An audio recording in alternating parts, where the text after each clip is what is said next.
empire of Tsar Alexander II, with 2 Russian fleets being sent to American ports in 1863, with orders from the Tsar to join Lincoln in fighting against Britain and France should general war break out. Mazzini, Urquhart, and their assets will pull out all the stops to isolate Russia and blow up Eastern Europe. In the midst of these preparations, we have the emergence of young Israel, B'nai B'rith, as an ideal British weapon against both the United States and Russia, and also against other nations. Lord Palmerston's enthusiasm for Zionism was stimulated during the Middle East crisis of 1840, when France backed a rebellious satrap of the Ottoman Sultan. The British found that while the French were the official protectors of the Roman Catholics in the Turkish Empire, and the Russians were the patrons of the Orthodox, the British had no group of Anglicans or Puritans to sponsor. The British turned their attention to Armenians and Jews.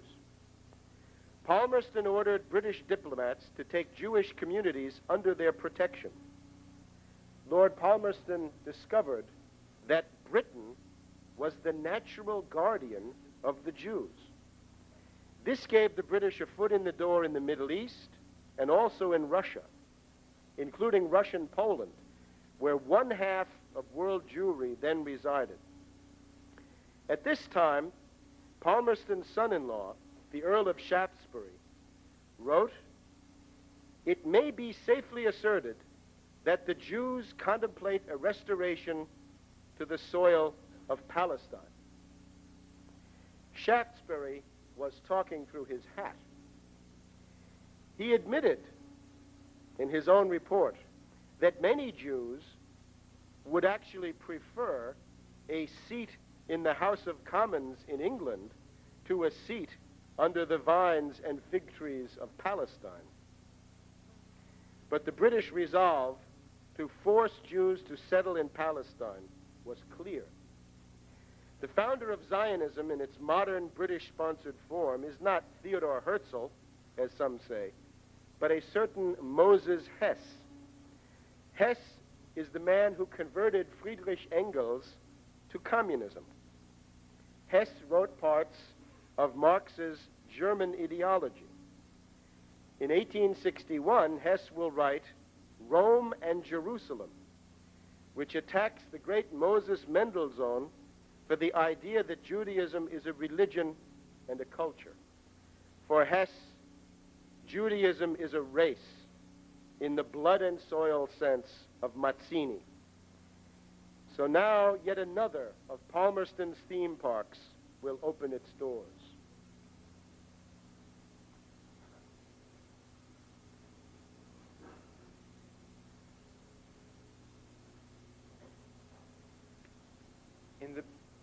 In the B'nai B'rith official authorized history, it says, B'nai B'rith's relationship to the Civil War presents something of a mystery. They say that the arrest of the B'nai B'rith's leader in Washington as a Confederate spymaster was unfair. They say that no one can account for why the group was not pro-Union, when most Jews were pro-Union, and B'nai B'rith's lodges were almost all in the north. Indeed, Jewish soldiers in the Union Army were intensely proud, mostly German immigrant anti-slavery Republicans. To solve the mystery, we go back 20 years before the start of the American Civil War. British Foreign Minister Palmerston launched Zionism in 1840. He wrote that the Jews desired to return to Palestine. Abba Eban points out that the Jews knew nothing about this. And a month later, the British landed troops in Palestine for the first time. B'nai B'rith was started officially in 1843 by some obscure Freemasons in New York to be a secret society like Freemasonry for Jews. B'nai B'rith was to shape and lead a particular political faction with a particular agenda within the Jewish community.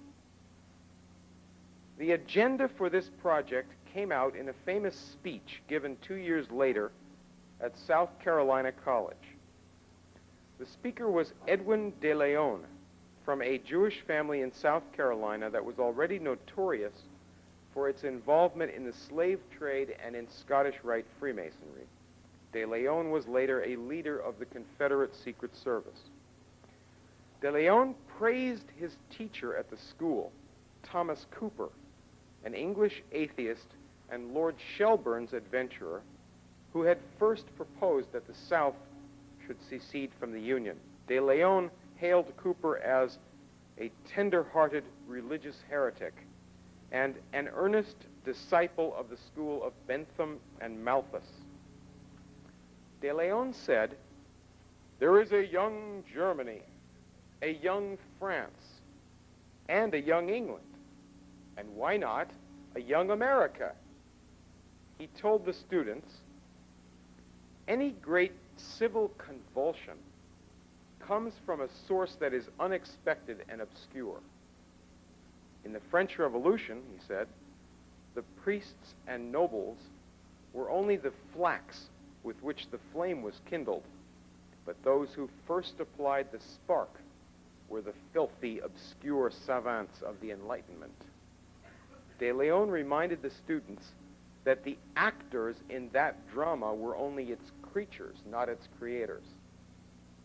He then proposed revolutionary military action as the idea for his Young America, to spread what he called freedom by force. The Young America idea first bore its bitter fruit when U.S. President James Polk ordered American troops to invade Mexico. Young Congressman Abraham Lincoln exposed the president as a fraud, and Lincoln denounced the Mexican War as a slave owners' conspiracy that would wreck our country. Lincoln was driven out of politics until 12 years later. This British project matured in the middle 1850s, and its active focus shifted to the West. There were two important partners out there. Isaac M. Wise, B'nai B'rith Midwest leader based in Cincinnati, and Killian H. Van Rensselaer, a British military operative and Scottish Rite Mason Northern leader, also based in Cincinnati. Between 1854 and 1860, they spread a pro-slavery secessionist terrorist group along this route, the Knights of the Golden Circle. Wise's B'nai B'rith organization spread southward along the identical route. Their plan was to spread slavery into Latin America and the U.S. West, and to break up the USA into several small countries.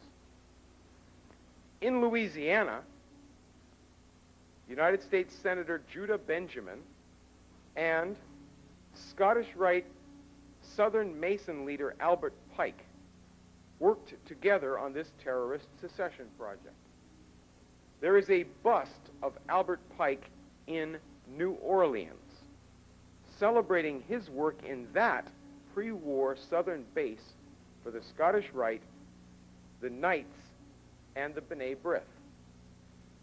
Judah Benjamin's relative, his uncle's brother Manny, had earlier written the Masonic Order creating the Scottish Rite organization, in which the Scottish Rite Northern Organization, in which Wise and Van Rensselaer were now leaders.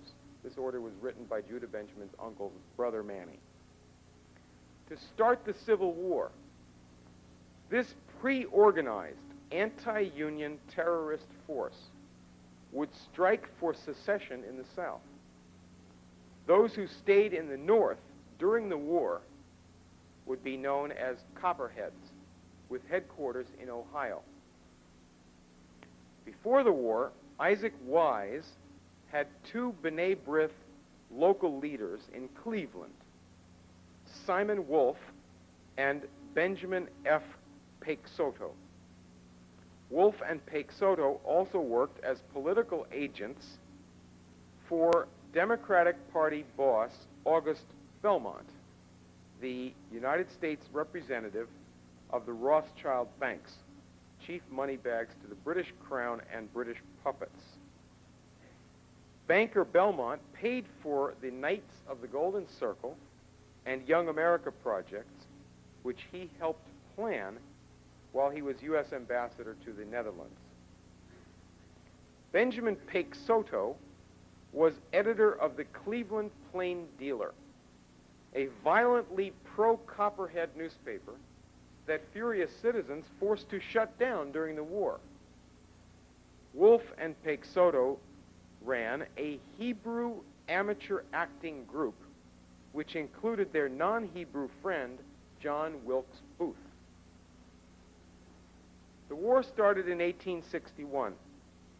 Simon Wolfe went to Washington as the B'nai B'rith representative in the national capital. In Washington, Wolfe joined Albert Pike's Southern Scottish Rite and Judah Benjamin's Confederate Secret Service operations. Wolfe was almost immediately arrested by U.S. Army Counterintelligence Director Lafayette Baker, who worked directly for President Abraham Lincoln and for Lincoln's Secretary of War, Edwin M. Stanton. The B'nai B'rith was understood to be a Confederate intelligence front. Their official history says the cruel and ruthless Colonel Baker had Simon Wolfe arrested, quote, solely because he was a member of B'nai B'rith, unquote. At the time, they say, Wolfe was defending several Southern Jews arrested in Washington and charged with being Confederate spies. Meanwhile, in Cincinnati, Isaac Wise's cohort, Julius Ox, got in trouble when his wife Bertha was arrested for smuggling drugs to the Confederate Army in her son's baby carriage. Later, Julius and Bertha Ox's son, the white supremacist Adolph Ox, you can see on the right, married Isaac Wise's daughter, that's to his right, and then bought the New York Times. Their daughter is here seen marrying Arthur Sulzberger. The U.S. Navy won an 1862 Mississippi River battle, and the U.S. Army took Memphis, Tennessee. Isaac Wise's Memphis B'nai B'rith agent, the British-born Abraham E. Frankland, was arrested and admitted being a Confederate spy master. Julius Ox sent him supplies in jail the same day, and Frankland was released on a $20,000 bond. We'll hear more of this degenerate Frankland shortly. The next year, B'nai B'rith leader Isaac Wise was nominated at an Ohio convention to run for state senator on the radical anti-union Copperhead election ticket. Wise's running mate for Ohio governor was Clement Vallandigham, then in exile in Canada, whom President Lincoln had banished from the country as America's leading traitor. The B'nai B'rith's leader's candidacy caused a crisis and a newspaper scandal. the Cincinnati Jewish community was overwhelmingly pro-union. His own synagogue issued a formal demand for him to withdraw that forced Wise off the ticket. At the close of the war, on April 14, 1865, John Wilkes Booth shot President Abraham Lincoln, while another man simultaneously attacked Secretary of State William Seward. Lincoln died the next day. Here are some basic facts of the murder. Some months before he shot Lincoln, John Wilkes Booth deposited funds in the Montreal Canada Bank regularly used by the operatives of Confederate Secret Service head Judah Benjamin. John Surratt, a regular Judah Benjamin agent, confessed to plotting with Booth to abduct Lincoln and admitted to using that Montreal bank for Benjamin's funds. In the museum that they keep at the assassination site at Ford's Theater, the National Park Service displays a coding sheet, a decoding sheet, found by police in John Wilkes Booth's trunk. They display alongside it a matching coding device which was found in the office of Judah Benjamin. At the time John Wilkes Booth shot President Lincoln, Booth's old acquaintance, Benjamin Paixoto, was international president of the B'nai B'rith. Only hours before going to Ford's Theater to shoot the president, Booth met with his old friend, B'nai B'rith Washington chief Simon Wolfe, for a confidential discussion over some drinks at the Willard Hotel. Simon Wolfe later claimed that at this meeting, Booth told him about a woman who had turned down Booth's marriage proposal. That evening, Booth murdered Abraham Lincoln, and Wolfe attributed the killing to Booth's anguish over his broken heart. So the lone assassin story of John Hinckley and Jodie Foster is an old story. Simon Wolfe was later a prime founder of the Anti-Defamation League. After the war, the Ku Klux Klan was started up in Tennessee to stop newly freed blacks from voting. With their occult satanic rituals and costumes, the KKK burned and tortured blacks and pro-USA whites. The Klan's national headquarters was Memphis, where KKK leaders Albert Pike and Nathan Bedford Forrest lived and attended lodge together. Memphis B'nai B'rith leader Abraham Frankland was an intimate friend of Albert Pike. Frankland had been in the Pike-Benjamin spy apparatus and wrote a blistering attack against the U.S. attempt to reconstruct the South under equal rights. Frankland now stayed on to aid Pike in his post-war satanic task. A notebook of Frankland's Kabbalistic researches, which is kept in the American Jewish Archives in Cincinnati, is a compendium of espionage ciphers, black magic symbols, Masonic ritual, and pagan religion. In his preface, Frankland acknowledges aid to his religious research by Albert Gallatin Mackey, Grand Secretary of the Scottish Rite, and the book Lohar on the Sephiroth, kindly loaned to me by General Albert Pike. KKK boss Pike was simultaneously working on his satanic masterpiece, Morals and Dogma, published in 1871. In his Kabbalistic researches, Frankland lists assorted gods passed down by tradition from ancient times, including 4 of the 13 great gods of Assyria: Assur, San, Bar, and Yav, plus the god Bel. Mackey writes that Franklin's god Bel is a form of Baal and was worshipped by the Babylonians as their chief deity. This is, of course, the false god which the Old Testament Jewish prophets warn the people against. Mackey says that since 1871, the Royal Arch Masonic system has combined Bel with Jah for Jehovah and On for the Egyptian sun god into Jah Bel On as an explanation for God. The Hebrew menorah, blasphemously used in the Royal Arch Masonic ritual, is displayed in the Alexandria, Virginia Masonic Temple. Other pages of Frankland's notebook contain cipher and private cipher,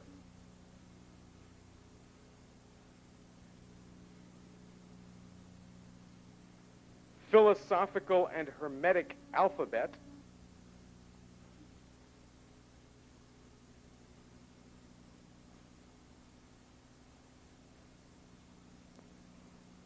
cipher of the Rose Cross,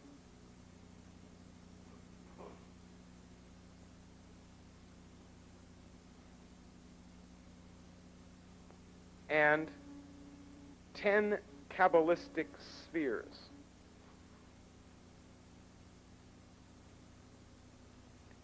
In his Morals and Dogma, KKK boss Albert Pike celebrates the collaboration between these two Memphis Masonic chiefs, Pike and Frankland, at the height of the bloodiest assassination wave in U.S. history. Pike says, "One is filled with admiration on penetrating into the sanctuary of the Kabbalah, at seeing a doctrine so logical, so simple, and at the same time so absolute, a philosophy summed up by counting on one's fingers. 10 ciphers and 22 letters. A triangle, a square, and a circle. These are all the elements of the Kabbalah." So, as their Ku Klux Klan murdered its way to power, Albert Pike appointed Abraham Frankland the head of the Scottish Rite of Freemasonry for the state of Tennessee, and an emeritus member of the Supreme Council. Simultaneously, Isaac Wise appointed Abraham Frankland the president of the B'nai B'rith district for Tennessee, Mississippi, Alabama, and Arkansas. At the beginning of this century, Isaac Wise's grandson, Adolph Ox, the owner of the New York Times, wrote a series of editorials attacking black voting rights in those southern states. This vicious editorial campaign helped swing the North behind the new anti-black Jim Crow laws which were then being written, which finally reversed rights gained by Union blood during the Civil War. The Ox-Sulzberger family, a great power in the B'nai B'rith, has remained in control of the New York Times ever since.